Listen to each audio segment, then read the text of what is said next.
national space promotion and authorization sector, that is in space.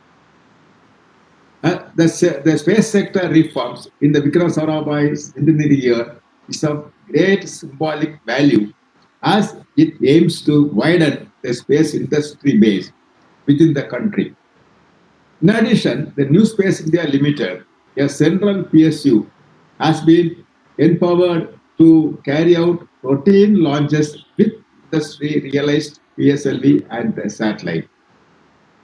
When space sector reforms were announced by the government, there were many misconceptions like it would lead to privatization of ISRO. It is no. Again, I am repeating, it is not the privatization of ISRO. In fact, the whole mechanism, the whole aim of the system is enabling the private people to carry out the space activity which otherwise being done by ISRO. It is not privatization of ISRO. And in fact, that the activities of ISRO are going to increase with the time, and ISRO will be able to better utilize its resources in taking up the developmental as well as capacity building activities of the government India rather than the routine production activities. Mainly, we are going to concentrate on the technology development, capacity building, and the increasing our activity to the level of international level. ISRO, in addition to that, ISRO will also facilitate private sector participation in major national missions through announcement of opportunity. However, one important aspect which has to be made clear again is that private sector will have to do their own research and activities, development activities, business viability studies, funding, as well as finding customers for their services, which otherwise right now being done by ISRO, which we are giving, allowing the private people to carry out this activity. The role of InSpace will be limited to providing technical know-how and infrastructure support in gap areas and assembly promotion and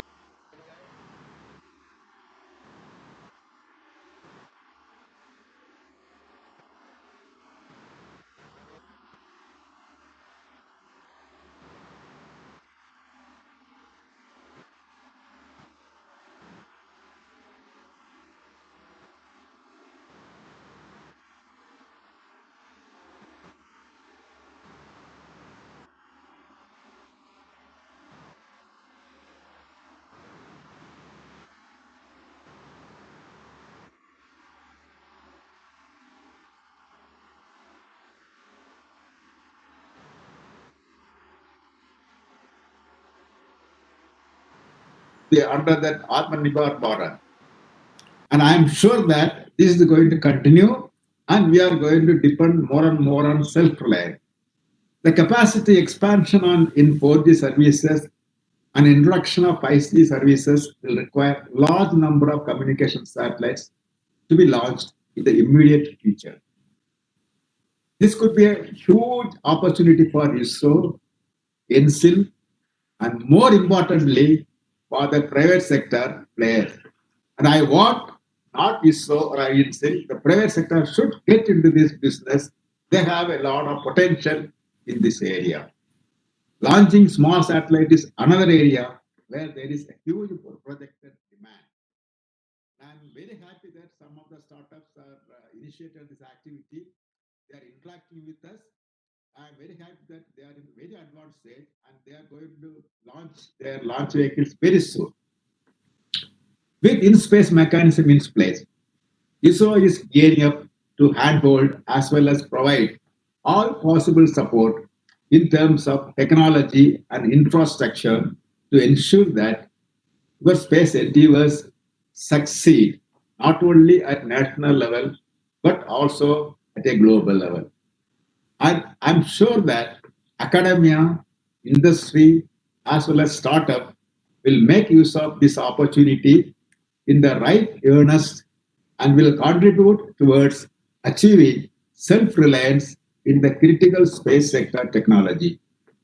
Thank you. Jai Hind.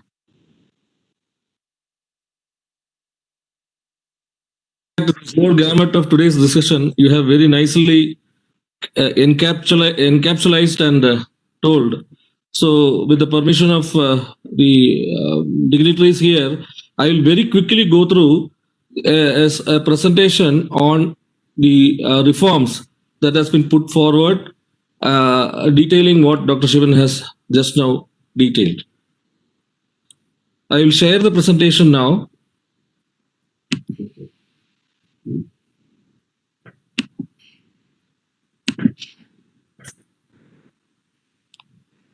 I hope the presentation is visible to all of you. Yes. Is the presentation visible to all of you, sir? Yes, it is. Thank you. Okay, so I will just go through the unlocking of India's potential in space sector. So the Department of Space, as you are aware, carries out the end-to-end space activities, which include, one second.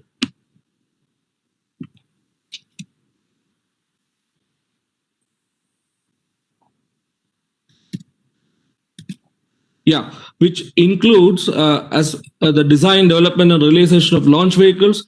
We have design, development, and realization of the spacecrafts, the launch and post-launch activities, and space-based services. So these four major verticals define the activities of Department of Space. And how do you carry out these activities? We need to have infrastructure and facilities of various resource centers which are being extensively used for this. Research carried out in academia, and maybe all of you are aware, more than 500 industries are involved in these activities, and they produce the components. And it is indeed noteworthy that 80% of the launch vehicle and 60% of the spacecraft budget is spent in industry.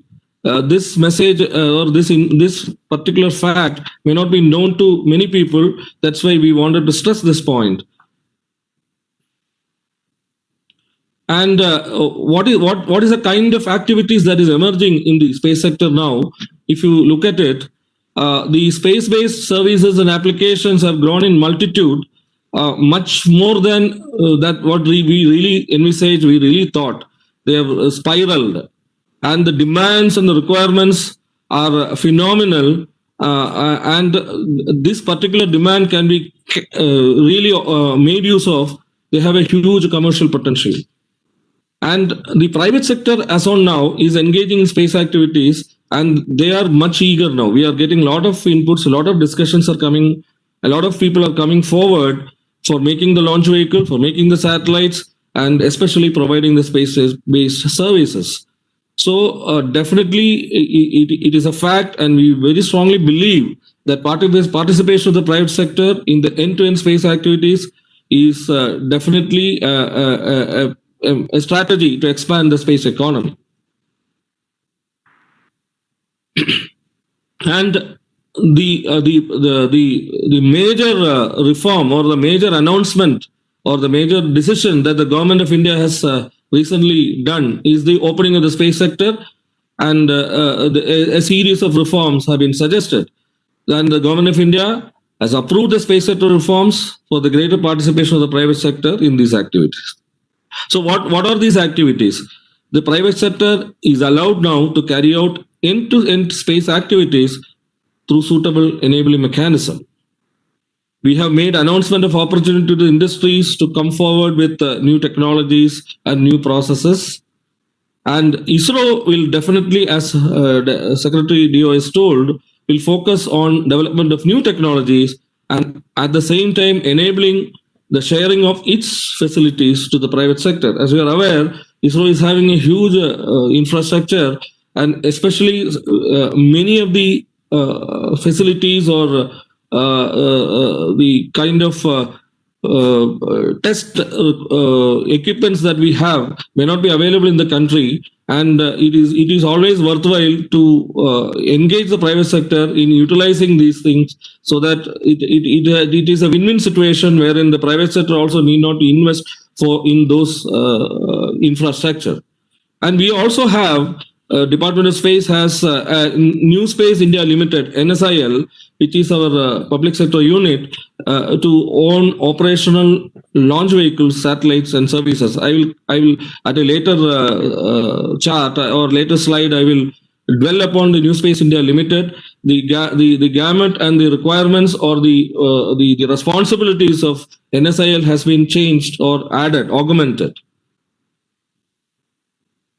So let me also reiterate here that as Dr. Shivan specifically told, the idea of these reforms does not mean that ISRO is getting privatized. This we want to stress here, because the basic idea is, unlike the earlier times or the present times where the entire activities related to space is being carried out by ISRO end to end, we are now enabling the private sector also to carry out their space activities, be it a launch vehicle making, be it a satellite making, or be it the space related services.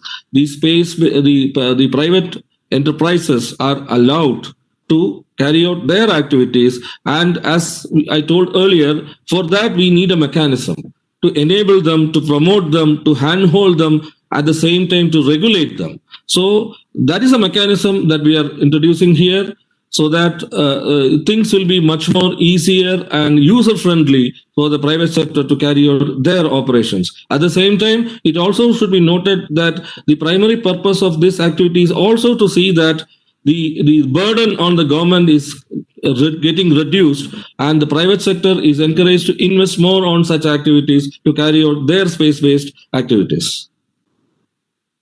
So what does the private sector can do? What we feel or what we envisage is, as I said earlier, the building of the launch vehicles and providing the launch services, building and launching satellites, owning satellites and operating them, and providing the space-based services. These are the four major pillars that we feel that the private sectors can actively engage.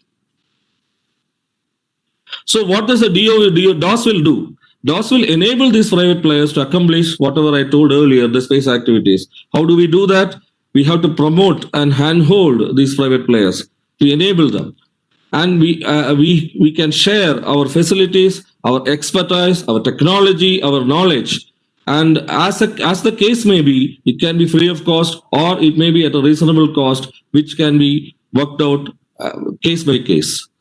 And definitely a mechanism is required to do that, so that the most important thing is the creation of a national level autonomous nodal agency. It's an independent agency which is going to permit and monitor the private sector space activities as per the defined regulatory provisions, and permit the usage of ISRO facilities as per the private sector's requirements, and promote and handhold these private players. So a mechanism is required, and that is what Dr. Shivan was mentioning in his address.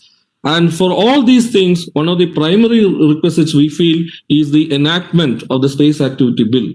As you are already aware, the Space Activity Bill is it's in final shape now. We have already presented it to our ministry, PMO, for doing the inter-ministerial consultation, and we feel that very soon this will be cabinet approved. This will be approved by cabinet and presented to Parliament for making it an act. This is mandatory because, as you know, India is a signatory to the Outer Space Treaty. So this activity bill, which defines what are all the regulations and what are all the kind of liabilities that will have, is essential. So the mechanism, what is the mechanism that we are introducing? It is the establishment of an Indian National Space Promotion and Authorization Center in space, which is again an autonomous nodal agency under the Department of Space, which will be doing the enabling the promotion and hand-holding of the industries, building of the launch vehicles and satellites, sharing of the ISRO facilities, as I told earlier, establishment of facilities in DOS premises. That's very important. Many of these facilities may not be available outside, especially if you talk about having a launch pad, because each of these private enterprises may be coming out with their own launch vehicles, and the present interfaces may not be adequate or it may not suit. So what we are telling is that we will enable them to establish the launch pads in those premises, and definitely the launch campaign and launch has to be authorized, and they need the licensing and the regulatory mechanisms or approvals for the space-based services. And another very important and very responsible activity that InSpace needs to carry out is the drawing up of an integrated launch manifest, which is based on because now there are three sets of players in the space sector now. Based on this, we have the ISRO, we have the NSIL, which takes care of the commercial requirements of ISRO, and we have the private sector. So there's definitely there can be conflict of interest, there can be conflict with respect to time, with respect to facility, with respect to resources. So all approved or all agreeable an integrated launch manifest will be required, and InSpace is now assigned the responsibility of doing that job. Now, what is the architecture of InSpace? It is an empowered national body. It has a board. I will come to the constitution of the board. And apart from the board, it has its own directorates, which takes care of the many of the various facets of the activities related to InSpace. We have a technical directorate. We have a legal directorate. We have a safety and security directorate, and we have a single directorate for monitoring and promotion activities. So what the basically what will happen is the private players or the NSIL or ISRO will be act as applicants, and they will be applying to the InSpace secretariat, and the directorates will go through those applications and accordingly advise the board to give the appropriate directives and appropriate decisions. And the board will act based on the inputs from the space activity bill, the different policies. We have specifically mentioned here the SATCOM policy, the remote sensing policy, the navigation policy, and we have some more which is in the anvil. I'll be explaining that in a later stage. And based on this, they will give a directive so that then they will permit the space activities by private players, the integrated launch manifest they will make, the launch campaign and the launch also they will permit, and they will also, depending on the requirement and the ISRO's requirements, they will be allowing the sharing of ISRO facilities also. So this very briefly represents the various activities that InSpace needs to carry out. Now, it will have the InSpace will have a very defined institution with its own cadre for managing its various activities like secretariat activities, the administration, and the activities of the directorates. It will be chaired by a secretary grade officer, and it is fully empowered to take absolutely independent, unbiased decisions. And the composition of the board will have members from InSpace itself, especially the directors of the directorates, then members from industries, the members from academia, and definitely members from DOS. And what is mandated now is whatever decisions that InSpace makes will be binding on all the stakeholders. They have to do. And as I told earlier, there is a directorate for monitoring and promotion, and that inbuilt monitoring mechanism ensures that implementation of the decisions are properly done. And in case of any conflict, in case if it arises, we have our Space Commission, and above that we have the existing TDSAT, which is proposed now as an appellate body for resolving the conflicts.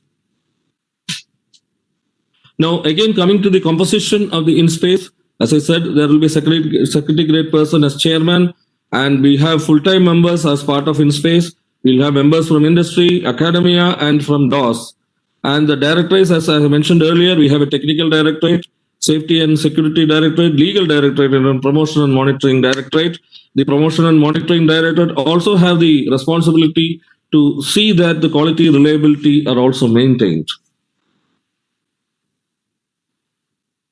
Now, I'm giving two examples to indicate or to make you aware that the entire process we want to streamline and make it user-friendly and simple without any complication. So that is why these next two slides we are depicting that. Basically, the application by the private player will be given to the office in an online portal. as I said earlier, the technical directorate, the legal directorate, and the other directorates will go through that, and the in-space board will review it, and the permission will be granted for a particular activity as sought by the applicant. And these activities, while it is carrying out, will be monitored by the promotion and monitoring directorate, and appropriate feedbacks will again go to the board, so that it's a complete closed loop system, which makes the entire process very stable.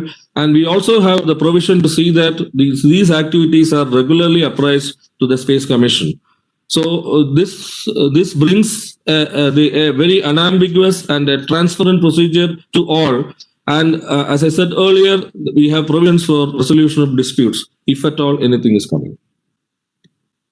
And the application process, for example, if somebody wants to share the facility of ISRO, they can directly apply on online portal. The in-space board will discuss based on the inputs given by the various directorates, and it will give a decision, and it will identify the facility that is required, which is available in the ISRO facility, and will inform directly to the applicant or the private player, as well as it will inform the center, the facility in charge of the center where the facility is going to be utilized, and the activity will be carried out. And I said earlier, the closed system will automatically act through the promotion and monitoring directorate. So the system is very simple and straightforward, no complications. And in case they want to establish a facility, as I said earlier, the same process is followed. The space allocation facility establishment, the board will decide. It will be informed to the concerned center as well as the applicant, and the closed loop system will act. So we feel that this simplified mechanism will work in a very seamless manner. And we also have ISRO has also announced announcement of opportunities for the private sector has been also already done. It will identify the cutting edge technology areas which industry can look into and basically aid the activities of ISRO space activities.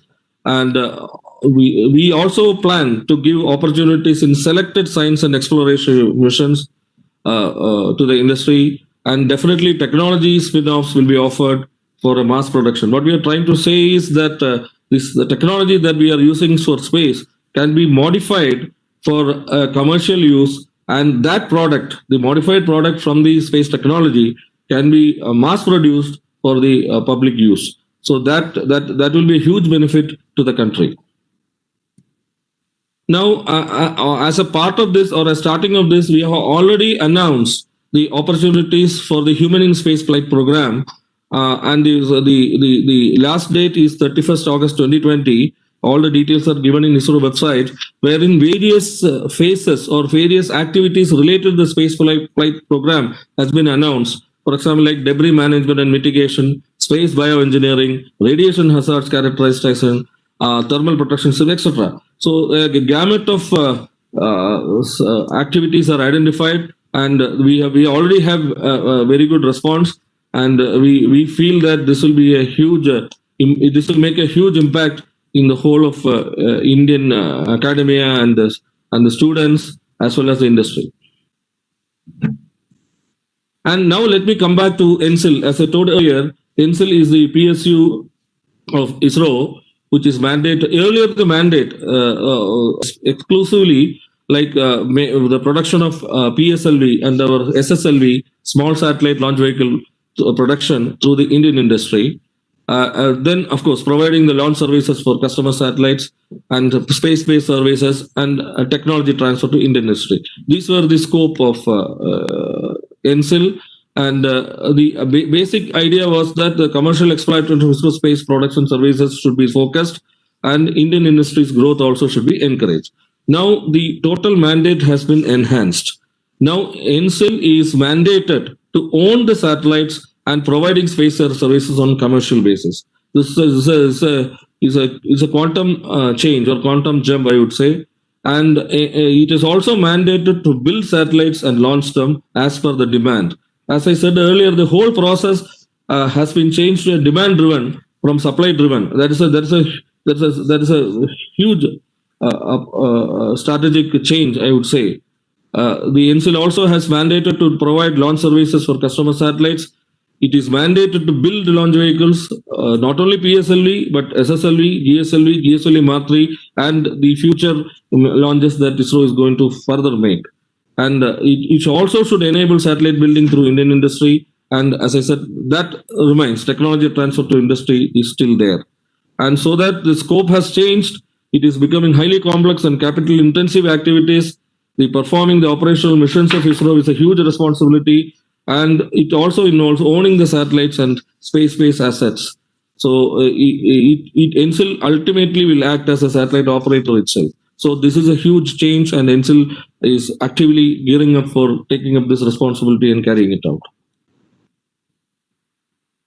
So as I said earlier, all these are possible only if you have a real infrastructure or a structure for the regulation and authorization and control.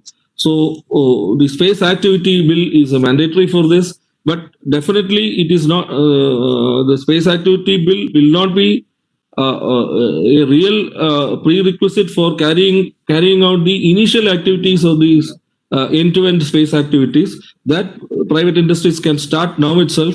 But ultimately, at the time of the final act, like launching or making a satellite and giving it for launch, etc., before that, these regulatory mechanism will be definitely required. So it defines the space activities and associated risks and liabilities. That's the most important part, and defines the regulatory norms. Then the policies are also extremely important. So the present SATCOM policy and remote sensing policies has already been revisited. A series of committees have already reviewed the new strategy that we have involved or included in that policies, and that has been already reviewed. And very soon these policies are going to be announced and introduced. Apart from that, as you are aware, we are getting into the navigation aspects and the applications in a very big way. So there is a need for evoking a navigation policy. This also is almost on the finishing stages. Apart from these three policies, we also now feel, based on our discussions, that we need to have a space exploration policy, and also we need to have a launch vehicle kind of policy. So these also are being worked out, so that it will bring more clarity with respect to the private players or the private enterprises as to how to plan and strategize their specific activities. So with this, let me conclude. I think I have covered the whole gambit of the reforms that we are planning in a reasonably in a short presentation. I hope it satisfies many of the questions that people are expecting answers. So with this, let me conclude. Thank you very much.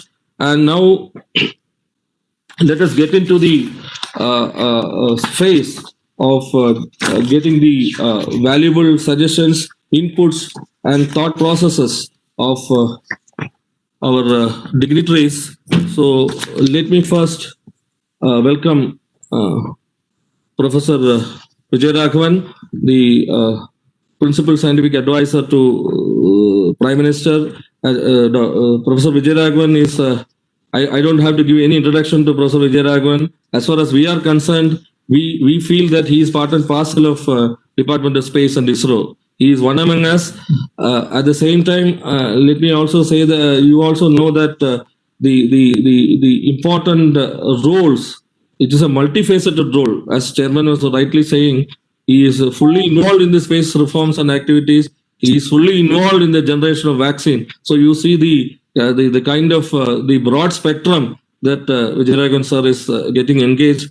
I think I don't want to dwell much on sir. Sir, we are really privileged to have you here. And let me kindly give your thought process and your suggestions for this, sir. Thank you very much, Dr. Uma Maheshwaran. Thank you, Dr. Shivan, for having me here. And I'm particularly privileged to be amongst my co-panelists, Ms. Mahima Datla, Mr. Anand Mahindra and Professor M.S. Anand. Actually, the Professor Anand, Mr. Mahindra, and Mahima Datla point out to what the extraordinary opportunities which we have if we grasp them. We have between them in industry two very different kinds of industry, and which normally, I mean, until December 2019, you wouldn't have thought that these two kinds of industries would be talking to each other that much.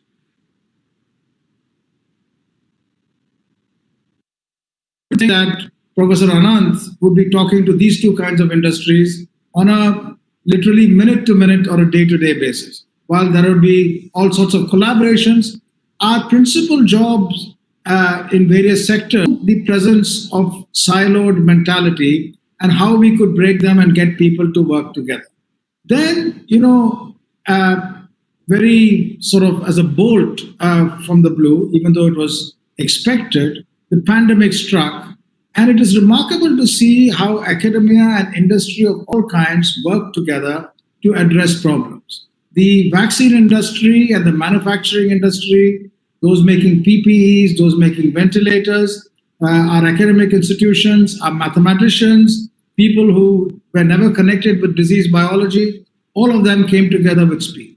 This points out to some fundamental value which we now need to amplify using the space sector as a model and take to other sectors.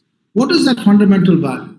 That fundamental value is at the foundation, you need extraordinary core capabilities cutting across disciplines in science and technology, in humanities, sociology, economics, and everything. If you have that core capability, then you're prepared for the unknown which can come upon you and you can rejig to do anything. That's the important point. Then the other aspects become important. We need to have a connect to industry. Industry needs to be nimble. Government needs to have a regulatory framework which is accessible to all yet robust. These things follow, and the space sector reforms point to that. I'd like to add on this foundation another challenge. Maybe a year and a half or 2 years ago, there was a meeting in which Anand Mahindra was there, and we asked why is it that industry is not investing sufficiently. His industry invests sufficiently in R&D. And he pointed out something very important. He said it's not that industry doesn't have capital. Industry doesn't have risk capital.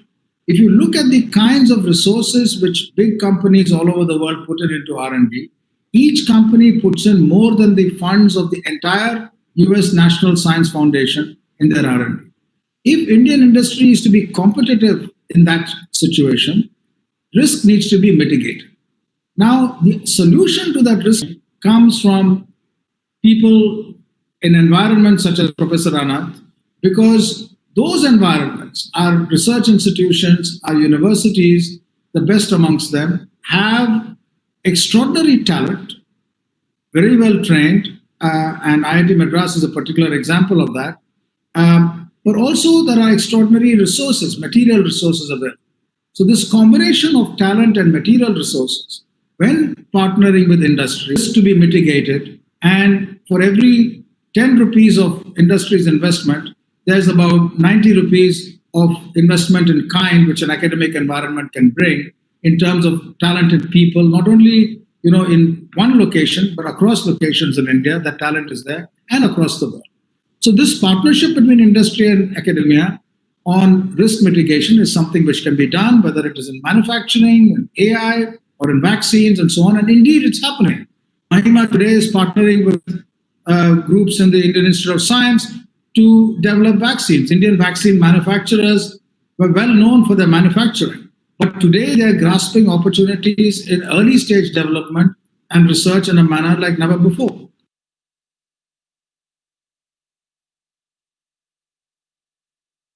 So this is a combination. Now overlay this combination of this academia-industry partnership with the third, which is the enormous infrastructure, capabilities, and technological core which an organization like ISRO brings.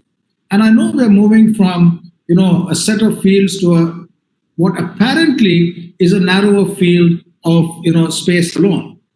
But space has two characteristics. Space has characteristics as a frontier and direct space applications on land, but it also has an enormous application in dual technologies, dual use technologies of various kinds. Those which can be used in space and which can be used routinely on land. So this now combined, the reforms in space combined with this industry academia partnership allows the opening up of the frontier to India like never before. I'd like to end by India is unusual in its space exploration in that we must give credit to ISRO and its founders and its leaders over time who have constantly articulated space for society as its role. So space has had an enormous impact on society. With this opening up, space will have an impact not only on the space sector in India, but the space sector globally, and also on all sectors in India. India's presence in the space sector is characterized by a notable presence in volume. But in terms of the entire space industry's budget, India's role is minuscule. This is now an opportunity to increase both volume and quality in extraordinary ways. Thank you very much.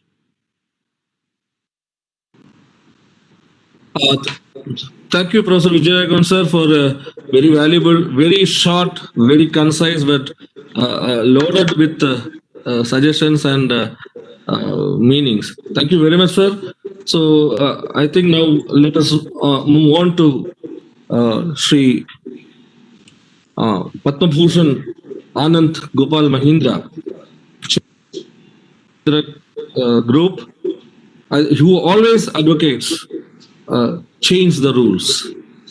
So this is an apt time for you, sir, to advise us how we are going to change the rules.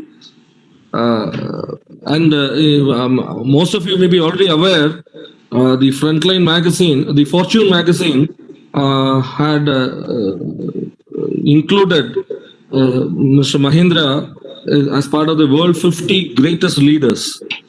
And also in the 2011 listing, he was listed as Asia's 25 most powerful business people. So over to Bhushan Anand Mahindra, a very powerful business magnate. Kindly advise us, sir. Thank you very much for that very kind introduction. Dr. Shivan, your distinguished colleagues at ISRO, Vijay, Mahima, Professor Anand. You know, it was exactly on July 20th, 1969, which is 51 years and 1 month ago to the day that Neil Armstrong entered the history books by taking the first step on the moon. And no one who heard that news then can ever forget the impact that it made. There were new frontiers to push, new worlds to explore. Literally, it was like seeing infinity unfold before us. Now, India is amongst only 7 nations that have pushed that frontier ever further. Thanks entirely, of course, to the praiseworthy achievements of ISRO. And I even have a vague recollection of seeing a photograph in the 80s of some sort of small satellite or satellite launcher being carried to the launch place by a bullock cart. So it's obviously been a very great leap forward from there to 2017 when ISRO's PSLV launched a record 104 satellites in one go with both indigenous and ingenious technology. And that was at a cost that made developed nations rub their eyes in disbelief. So today, with Chandrayaan and the Mangalyaan missions successfully accomplished, we're reaching Moon and the Mars. And Gaganyaan, of course, will doubtless see Indian astronauts and Indian-made rockets blazing new trails in space. Now, that was the first frontier. Today, 6 decades after ISRO was founded, it's time to change the paradigm. The second space frontier is opening up. And that is the frontier of the commercialization of space. So it's time to make the shift from seeing ourselves as a space exploring nation to a space faring nation. So if you think of the way that the sea was developed, it started with the intrepid exploration of an unknown ocean. And then, of course, man began to use these oceans for trade, commerce, transport, overseas expansion, even warfare, unfortunately. But as these activities expanded, legal and institutional frameworks, international and domestic both, they emerged to support these activities. And it's the same with the air. With airspace, the initial exploratory and technological phase of aeroplanes evolved into commercialization through airlines. And space, I think, is at a similar point today, and we are lucky enough to be in at the ground floor. Space may well become the new gold rush. And why this gold rush? Because there is gold at the end of the rainbow, plenty of it, for governments, for businesses, both. And it's a market that in 2018 was estimated $350 billion, expected to grow to a whopping $3.3 trillion by 2045. Now, India has an established and credible space program, but its share of the market is minuscule. And I'm hopeful that beginning today, that's going to change. I believe there are three major drivers that are going to propel the global space economy: cost efficiency, frugal innovation, and high-end engineering skills. And happily, we possess all three in abundance. The success of Mangalyaan, Chandrayaan, PSLV, their high-class technology and their bargain basement costs provide visible proof that we tick all three boxes. And we also have proven capabilities in core market segments like telecom, video, Earth observation, navigation, that are going to see very high rates of growth in the next several years. Now, apart from this, the demand in India alone for space-based applications and services is far exceeding the supply. Dr. Shivan, you've been quoted in an interview as saying that ISRO would have to be expanded to 10 times the current level to meet just the current demand. Now, frankly, this is something I find even more exciting, I have to admit, than sending astronauts into space. Why? Because technological advancement profoundly changes lives of people on Earth, and the faster, the better. ISRO has become a major change maker in India. So many areas of our lives are impacted by your activities: our entertainment, our communications, our security, weather forecasts, education, knowledge. Even our ATMs owe something to ISRO. But there is no reason why ISRO should go it alone, and that's why we're here today. Imagine how much we could accelerate the pace of change by facilitating private players to take over much of this. It could free ISRO up to focus, as you said in your opening remarks, on high-level space exploration and strategic areas of national need. And it would enable private players to do good and do well both at the same time, to make profits as well as drive positive change in the lives of our citizens. Now, of course, there are going to be many challenges. Everyone knows that Elon Musk almost went bankrupt developing the Falcon before he launched it successfully on the fourth attempt. What is less well known is the fact that the Falcon 9 launch clocked in at one-third the price of a traditional NASA contract launch. So even NASA, with its bottomless money supply, is trying to change its mindset and capital allocation policies to enable private players to collaborate with it and flourish. And for India, this is going to be a pivotal moment. It is our opportunity to level the playing field by leveraging our competitive advantages, and we have to seize it now. The question, of course, is how do we make these reforms work? Because industry and the public sector, let's admit it, are often uneasy bedfellows, as the saying goes. We each have different priorities, strategies, and aspirations. And yet a public-private joint endeavor is indeed the best way forward if we are going to leverage the window of opportunity that's opened up. Now, you're going to have speakers all day today who are far more qualified than I am to give you concrete suggestions and answers. But let me try and draw you a picture, because I'm a sort of right-brained, visually oriented person, and I often think more in images than words. And the picture that comes to my mind is that of a legendary creature from Indian mythology whose two very different halves make a very unexpected whole.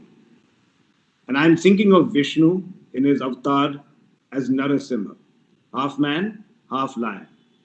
Now, this is a mythological analogy that I had used before many years ago when speaking at a NASSCOM conference, but I think it applies here even more aptly. I'm visualizing an ecosystem for a public-private partnership that combines the knowledge and intellect of a human being with the fearlessness, the speed, the strength, and the killer instincts of a lion. That is the kind of ecosystem you may want to think about. It's an unconventional but effective amalgamation of different entities. Now, Lord Vishnu took on the avatar of half man, half lion for a very specific reason. He had to tackle the demon Hiranyakashipu. And Hiranyakashipu, as we all know, had obtained a gift from the gods whereby he couldn't be killed inside or outside, by night or by day, on the ground or in the sky. And believing himself invulnerable, he ran amok. So people begged Vishnu, as the story goes, to save them, and he came as Narasimha. He had to overcome Hiranyakashipu without violating the terms of the gift, which of course seemed like an impossible task. And how did he do that? The short answer, by thinking differently. He dragged Hiranyakashipu into the courtyard, which was neither indoors nor outdoors.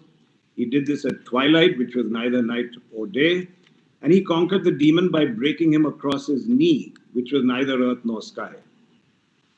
So I would urge all of us in systems that have never existed before. Think differently about achieving the goal, whether you're a public or a private player.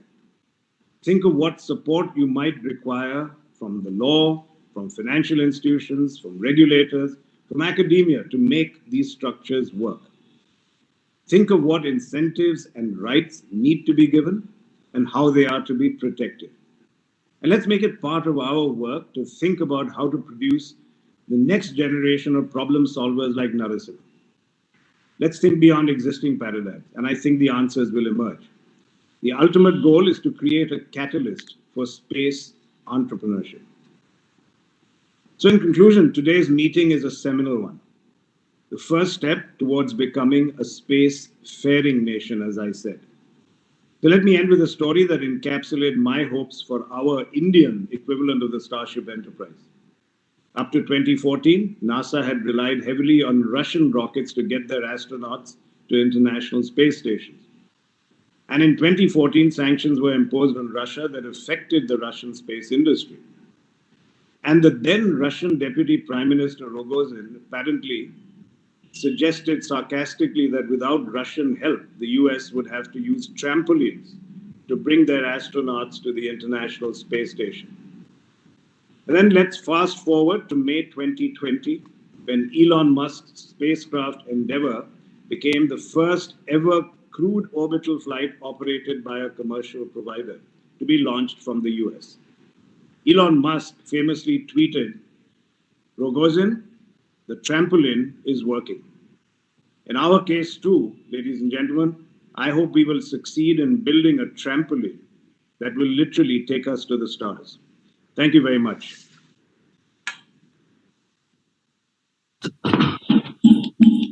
Thank you, Anand sir, for a very, I would say, exciting and thought-provoking comments, especially your imagery with respect to Narasimha.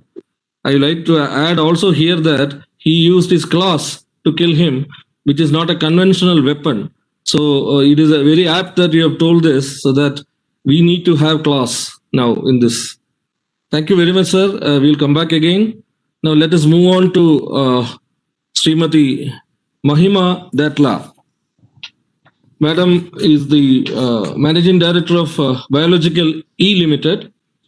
Under her leadership, the Biological EE has demonstrated tremendous growth given the successful WHO pre-qualification and the launch of pentavalent and JE vaccines. Her presence is befitting and significant today, especially considering the present COVID scenario. So, Madam, over to you for your thoughts. Thank you, Honorable Chair, Professor Vijay Raghavan, ISRO, and all of the colleagues on this panel. Thank you so much for this opportunity. I have to confess, I grew up as a big fan of Star Trek. So in my mind, space is really the final frontier. capturing the imagination of not just the imagination, but the hearts of people.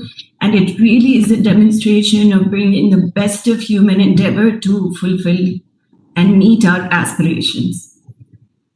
I have to confess, though, apart from that, I have no connection with this industry or no knowledge, and I find myself woefully inadequate to be part of this panel. That said, what I can offer to do is to draw some parallels between the reforms in the vaccine sector and the ones proposed here. And I'd like to draw these parallels across three different areas, which is R&D and innovation, offsetting fixed costs and large-scale infrastructure, and creating an ecosystem that creates financial incentive and sustainability. Historically, vaccines were made by governments, and they did this in the interest of national security. They believed immunization was so important that it needed to be an endeavor undertaken by governments alone. What this led to is very few new vaccines being discovered against new infectious diseases. It also led to the inefficiencies that were creeping into these industries. Today, I think largely vaccine industry is privatized or is a public-private initiative. And that was to address the innovation gap that everybody was experiencing. We ourselves are an example of the success of these partnerships. We partnered with the Indian Institute of Science of Bangalore for the hepatitis B vaccine. We're currently partnering with MIT, Baylor College of Medicine, National Institutes of Virology, TSHIT, CCMB, in our endeavors to make a COVID vaccine as quickly as possible. So we are examples of a success stories, and there's several examples where the facilitation of private-public partnerships, academia, and industry has been extremely successful. The other point I'd like to make is vaccine. In the vaccine industry, we always say this is a fixed cost business, because much like you go through several checks before a launch, we have to undergo several steps before we undertake the development and the launch of a vaccine. And these involve extensive clinical studies in human beings, in thousands of patients. But more importantly, it takes close to 8 to 10 years for these vaccines to become available. But the main thing is vaccine management is fixed costs in terms of the infrastructure that it needs. But because of the partnership model and technologies that came about of innovation, today we are talking about vaccines being made in a footprint like a bedroom of a house. We're talking about vaccines being made embedded into 3D printed strips that you can just stick on. While these technologies are years away, we've already seen that with the relaunch or the ability to have rockets that can be relaunched, the cost offsets were so significant for the space industry. The third thing I'd like to talk about is creating an ecosystem that creates financial incentives. In the vaccine world, we call these as push and pull mechanisms. So the push mechanisms typically came, and the reason for this, just to take a step back, is that vaccines are meant for, some of the poorest people in the world. So they need to be affordable in order to be accessible. And the financial incentive is not always cut clear. And R&D development costs for this tend to be extremely significant. So recognizing this, there have been two mechanisms created, which are called push and pull. And on the push mechanism side, we've seen the coming together of governments such as DBT in our own country through BIRAC.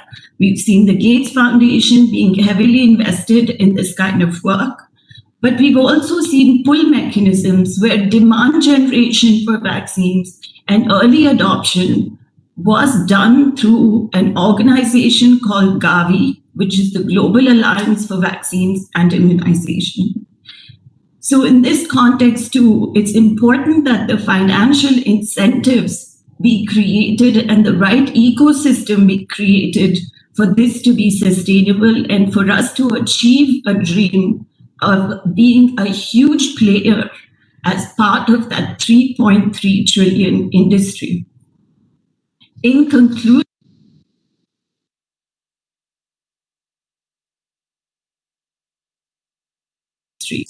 paid off. Today, the vaccine industry in India is the number one by volume in the world.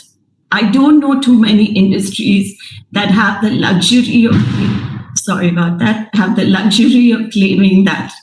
And I'm convinced that we need to have the same kinds of reforms to see a huge transformation within the space sector. So I'll take my thanks there. Thank you so much for the opportunity to speak to an organization that the entire country is incredibly proud of.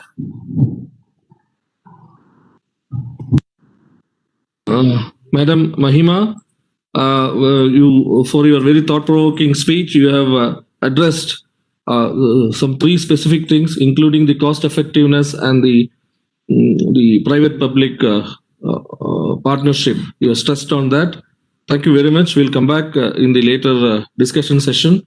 Let me also welcome. We have the pleasure of having Mr. Sunil Mittal into our panel of dignitaries, I would say. Welcome, sir, to this panel. Actually, we started at 11 o'clock, and after the introduction from Dr. Shivan, we made a small presentation, a brief presentation on the reforms that we are contemplating, and the dignitaries are speaking, sir. Now let me go over to Professor Anand. Professor Anand is a luminary academician. He is a former director of IIT, as you all know, and he was the director from 2001 to 2011, if I'm correct. He has, I don't have to read out his accomplishments as well as awards. It is mind-boggling. And he is a pioneer, as Dr. Shivan already told. He is a pioneer with respect to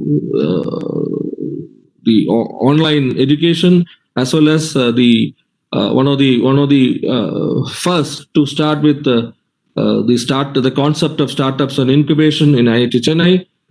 Sir, we feel that from the academia section, you are one of the most appropriate and apt luminary to talk about these reforms, sir. So over to you, sir, Professor Anand.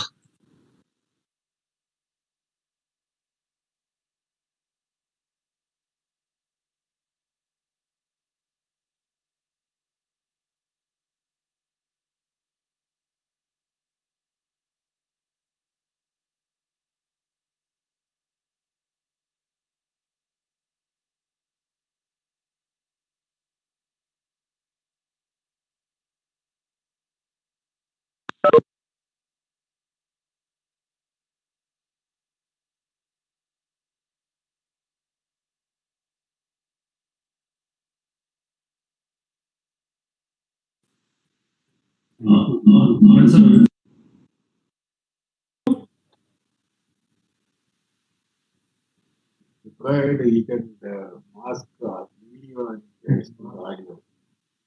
And it's all not there. But it is not audible. So probably, I think, shall we move to?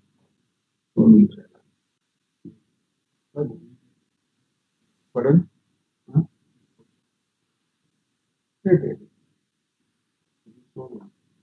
Any problem, sir?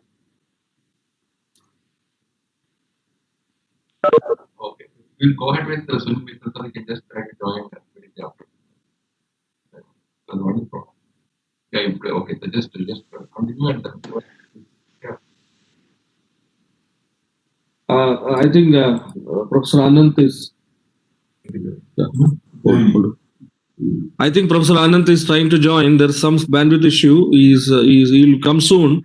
So I think we'll move on to Padma Bhushan Sunil Bharati Mittal. Sir, we are indeed honored to have you here, sir. Sunil Bharati Mittal is the founder and chairperson of Bharati Enterprises. I don't have to tell all these things. Everybody knows. Bharati Airtel, the group's flagship company, is one of the world's largest and India's second largest telecom company with operations in more than 18 countries. His list of awards is I need hours to read out. One specific thing which I thought I will share is that he won the Philanthropist Award for year 2010. I think that gives a glimpse of the kind of spectrum that Mr. Sunil Mittal is involved. So thank you very much, sir. It's over to you for your thoughts and comments. Thank you very much. At the outset, let me thank Dr. Sivan and all the esteemed colleagues at ISRO who have invited me to be a part of this wonderful initiative by way of this webinar. I have grown up to watch India's activities in the space program with great interest, and as some of my earlier speaker colleagues mentioned, with great sense of pride. I am in the world of telecommunications ever since the government of India allowed private sector participation in the telecom industry. And this really goes back to the year 1982-83, when I brought India's first push-button phones into the country, and thereafter the cordless phones, answering machines, fax machine, and launched India's first mobile telephony in 1994. So in some sense, I have been the long traveler on this journey of digital development in our country, and the privileged few in the private sector who were given an opportunity in our country to be a part of this digital ecosystem. My relationship with space started when we realized that the reach and depth of our terrestrial radio networks will remain rather limited, and we will need to lean back on VSAT to cellular backhaul some of our remote locations, whether they were in Andamans or up in Ladakh. And we started to use VSAT for cellular backhaul, and indeed for connecting many of our enterprise customers. And I'm talking about 20 years back, and that is the time when our interaction with ISRO started. And one was amazed to see that ISRO, coming from an emerging, at that point in time, third world country, was really taking a leading position in the space program. And the knowledge, the depth of talent that one saw at ISRO was really breathtaking.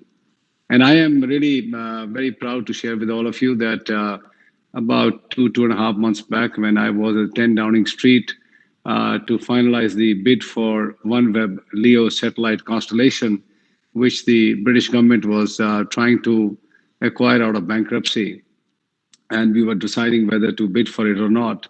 When I met the Prime Minister of UK, Boris Johnson, he mentioned these words, that while India is emerging economy, it is a first-rate power in space.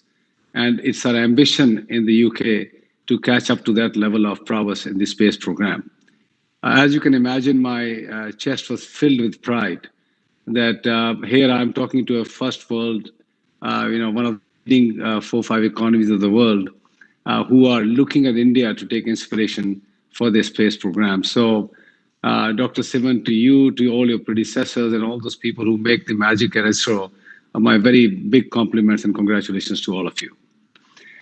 We also today are fortunate to have a Prime Minister who is very focused on the development of our country. Importantly, a person who understands technology, understands the power of technology and how it can take the agenda of digital India forward. And it is therefore a testimony to his vision that very recently we saw the opening up of the space program for private sector participation in India. This is indeed a very heartening news for all of us who are in the digital space. And this will accelerate our program. While I know ISRO has a multi-billion-dollar budget, But given what NASA ends up spending and many other space powers around the globe, including China, end up spending, I think the private sector participation will add more weight and heft to the space program of ISRO.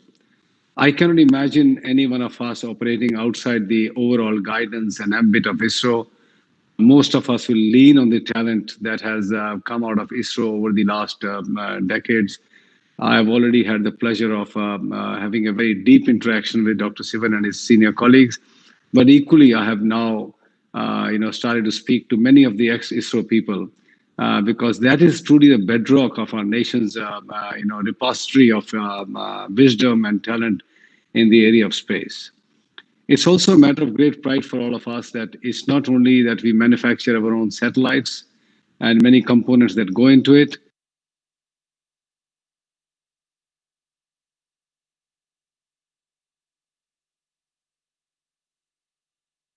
but we build our own rockets, and we have had several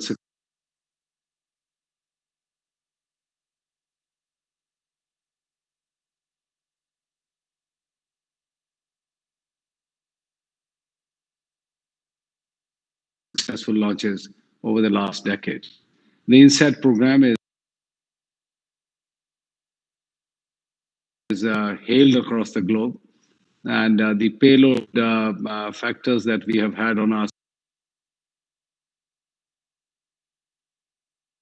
satellites are again doing all the fanciful services that are required in our daily lives, whether it is weather, whether it is broadcasting, or indeed some of the leading applications in the area of science, technology, and importantly, keeping our nation safe by catering to the needs of the defense industry.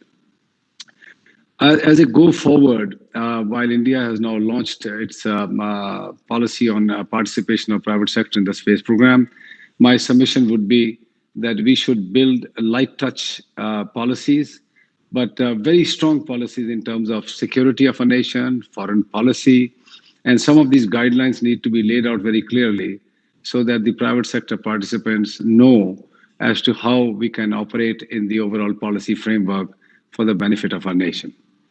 OneWeb is going to be the world's first LEO satellite constellation, flying about 648 satellites at 1,200 kilometers, covering every inch of the globe.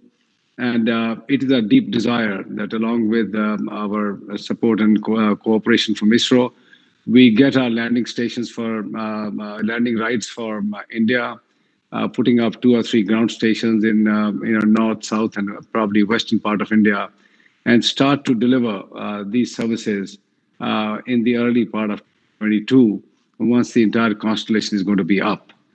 We would have started to test by the later part of next year itself, 42 degrees north, where we will start to cover the polar, the upper northern Europe, and we would have started to test a lot of ground and user terminals. It is here we would like to see, ISRO's hand and support at work to develop user terminals which cater to the needs of Indian requirements. As we are all aware, India needs affordable rural broadband connectivity. And we also very clearly know that reaching fiber or even terrestrial radio in some parts of deep Nicobar, Himalayas, the deserts in Rajasthan, and the deep forest in Madhya Pradesh is going to be almost an impossibility. But why should these people be deprived of broadband connectivity? We have already earmarked a lot of areas in India where the benefits of this LEO constellation broadband connectivity will be made available. One of the highlights of the LEO constellation is going to be low latency. We are currently testing some BMW cars. They are showing great promise and delivery at less than 32 milliseconds, which becomes a game changer as opposed to the geo satellites, which have a latency of 560 milliseconds, or even the MEOs, which have partial coverages around the globe at about 160 to 180 milliseconds. With less than 50 milliseconds, you start to get real-time interactive services, gaming, and of course, the downstream and all, which can also be done through geo. We will also seek to, build a very strong rapport and cooperation agreement with ISRO to see that the combination of a GEO-LEO constellation for Indian territory is put to use, where we can, combine the strength and capacity requirements of the nation by these two constellations. In closing, I would say India should be very proud that our forefathers. I think now you can see me, maybe. We can see you, sir. Professor Anand Kumar, I'm just going to conclude and then I'll hand it over back to our ISRO colleagues. Okay. Now I think I've done it on the. In conclusion, I would say there is a great degree of head start in the hands of India. Our forefathers saw the benefit of in the space program. The very foundations of ISROs were laid by our forefathers' vision. And now we have a very visionary Prime Minister who is going to take this mission forward. And I don't see that we will be too far from having our own vehicle land on moon and one of our Indians walk on the surface of moon in the coming years under the aegis and patronage of ISRO. I would like to, at this stage, wish ISRO great success in the coming days on the space program. The new frontiers that will be achieved will be in the space, and most of the leading nation states are putting enough and more efforts to start to explore the space program. I personally feel that with reusable rockets, with new generation of satellites, the space program has started to become very exciting, and India, I'm sure, will take a leading part. And we at Bharti and Airtel look forward to being an integral part of the efforts that India will put towards the space program. Thank you very much.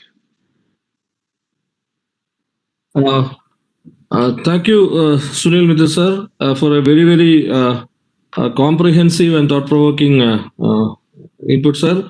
Let me introduce myself. I'm Uma Maheshwaran. I'm Scientific Secretary ISRO. You joined late.